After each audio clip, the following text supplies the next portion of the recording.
In this video, we're going to go ahead and introduce concavity. So what is concavity? So concavity does have to do with the second derivative.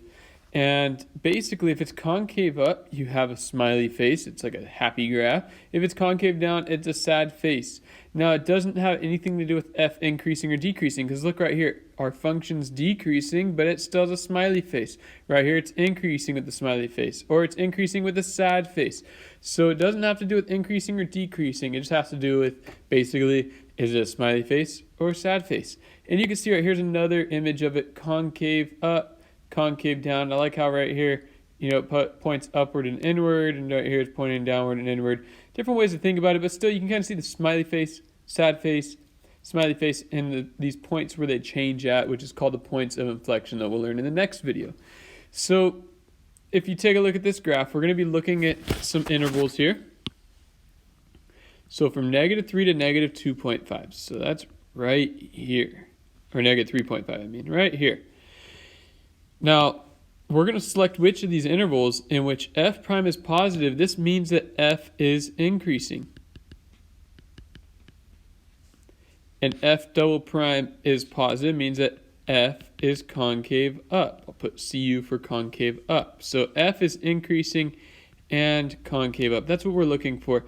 And if you look in this interval, if you trace the graph there, it's not increasing. Instead, it's actually decreasing. It's going down right there. And it's concave down. It's kind of that sad face look to it. So that one's out. That's not going to work. Let's go ahead and take a look at -1 to 0. So from -1 to 0, right here, you can see our function's increasing, and it also has that smiley face. So it's positive. Both of them are positive. It passes the increasing and it's concave up. Last interval we have to take a look at is 1.5 to 2.5.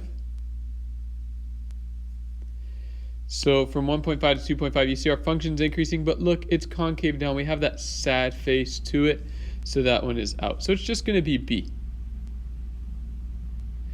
Take a look at another one. So this time we want to find where f prime is positive. So once again, f is going to be increasing, and f double prime is negative, which means that f is concave down. And we'll talk more about what causes concave down later and why it's the second derivative. But for now, just know if the second derivative is negative, it's concave down. So we're looking for when the function's going up and sad. So we want to see it do something like this, right? So look at the first interval, -4 to -2. It's going up, but it's a happy face, so that one's out. -2 to 0, it's going up, but it's a sad face. That's perfect. That's exactly what we want to see, right? Concave down and increasing. And then the last one, just to double check it, 0 to 2, you can see it's decreasing now, so that one's out. We want f to be increasing. Here we're looking for f to be decreasing and f to be concave down. So let's see, from -3 to -2, it's decreasing and it's a sad face. Perfect. That's what we're looking for. -1.5 to -0.5, about in that area there. So that's concave up. If you see, it's a smiley face there in that interval there. So that's out. We want it to be concave down. Even though f is decreasing, we want it to be concave down. And then last 2 to 3, it's decreasing, which is good, and it's concave down. It's that sad face. So finally, choose all that apply. We actually see we have to select multiple answers.